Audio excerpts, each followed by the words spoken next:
Yo, what's up guys? That's Mako here, the first beat fact. Welcome back to my channel, and today I'm going to teach you F snare, and I'm going to teach you patterns, which includes F snare also.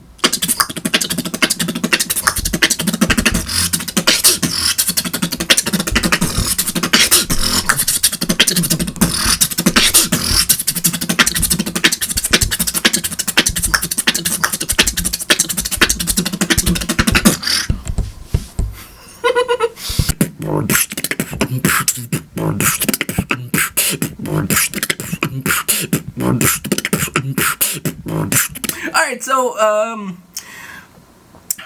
maganda tong F snare, man. Lalo na kapag gusto nyong itawid yung pinakamabilis nyong beat sa kabilang mabilis na beat. Parang ano siya, filler na maganda. Kasi merong hi-hat. Pwede rin siyang tawagin na F hi-hat. Pero, pareho lang naman yun ng tunog. Ganun.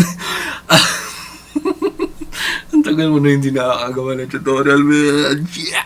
Madali lang yung F snare, man. As in,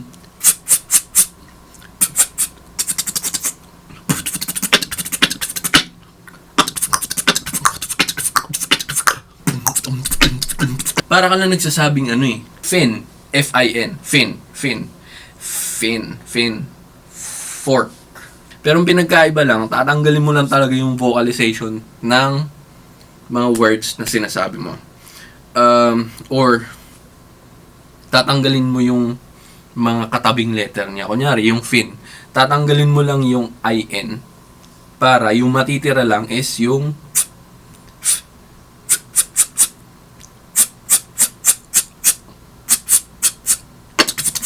hindi ko na alam kung paano pa siya papasimplihin. Basta i-pronounce yung letter F.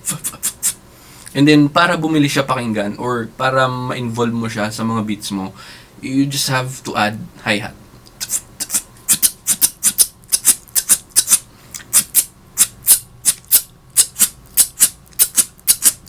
Depende kung paano mo i-construct yung pattern ng beat mo. Ako kasi mahilig talaga ako sa fast beat din. Ever since nung nagsimula ako nung mag-beatbox nung high school, yun talaga yung trip ko talaga, man. Ang pasensya na ako, nakaka-distract tong yung nakaka-distract mo yung headset. Kasi tinatry ko kung maganda papakinggan. So, kapag tinumbay siya dito, solid, man. Ang lutong eh. Ang lutong. Pattern na pwede nyo pagpraktisan gamit ang F snare. First pattern, combine muna natin ang F dun sa hi-hat. So, mauuna yung hi-hat bago ang F. Bale, kick, hi-hat, F snare, and then kick, and then PF snare.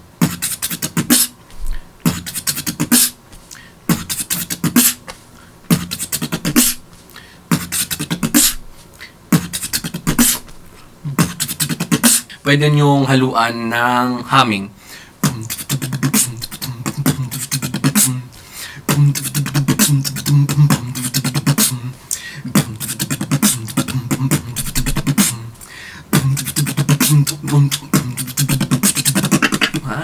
Nakikirid na kayo ako.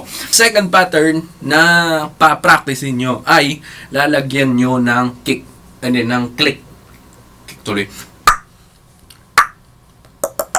Instead na hi-hat, yung panulak nyo dun sa F snare nyo, gagawin yung click. Ang magiging tunog niya ay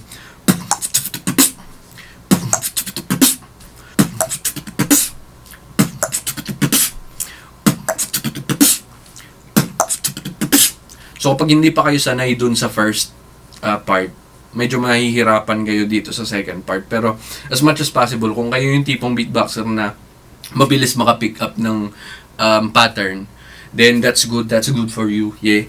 Pero kapag medyo nahihirapan kayo, I really do suggest na sanayin nyo muna ang first part. Kasi muscle memory kasi yan eh. Kapag nasanay na yung utak nyo sa kakaganyan, kahit anong pattern na gusto nyo na magtutugma doon, pwede. Third pattern na pwede nyong pagpraktisan ay papalitan natin ng rim shot ang pinakahuling pattern. Ang magiging tunog niya ay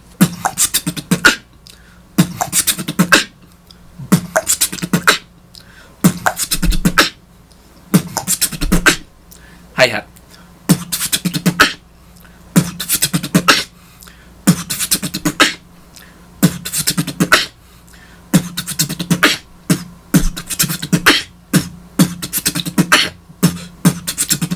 Gets? Yung sequence or yung pattern na yan, guys, makakatulong yun sa inyo kapag talagang trip na trip nyo yung mag fast beat. Kasi, parang ano yun parang tulay yung mismong pattern na yun. Then, yung first pattern, second pattern, yun yung parang warm up para masanay kayo sa pinaka third pattern. Kasi, muscle memory talaga yung pinaka-importante, guys. Yun talaga yung pinaka-pundasyon. Kapag itatawid nyo yung fast beat A sa fast beat B, kailangan nyo yung mismong pattern na tinuro ko. Well, that's how I see it. Pero depende rin sa inyo, guys. Depende sa creativity nyo. I'm just sharing this idea to you para kahit paano malaman nyo kung saan magsisimula ba. Ganun ba? So,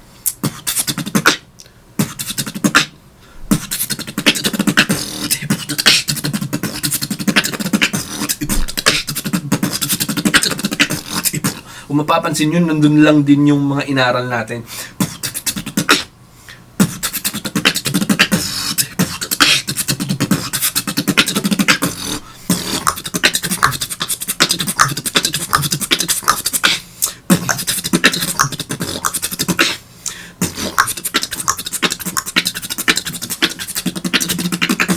Pinaka-basic lang yung tinuro ko sa inyo para meron na kayong masimulan. Para masimulan nyo yung F-snare nyo yan. At kapag dinugtong nyo na sa fast beat, swabe na at medyo masasanay na kayo kapag pre-practice nyo ng pre-practice. So, yeah, I'm gonna see you again, guys. Thank you so much for watching. Thank you so much sa mga nanood ng mga tech reviews, unboxing reaction videos ko. Na-appreciate ko yun sobra. And thank you sa mga nag-like, nag-iwan ng comment. Gusto yun, man. And thank you guys for supporting me for these past few months, and from 2017 to 2019. Maraming salamat, man. And yeah, I'm gonna see you again tomorrow for the review of this headset. Medyo may negative and positive comments ako. Kasi natin pag-uusapan yan, man. So, yeah.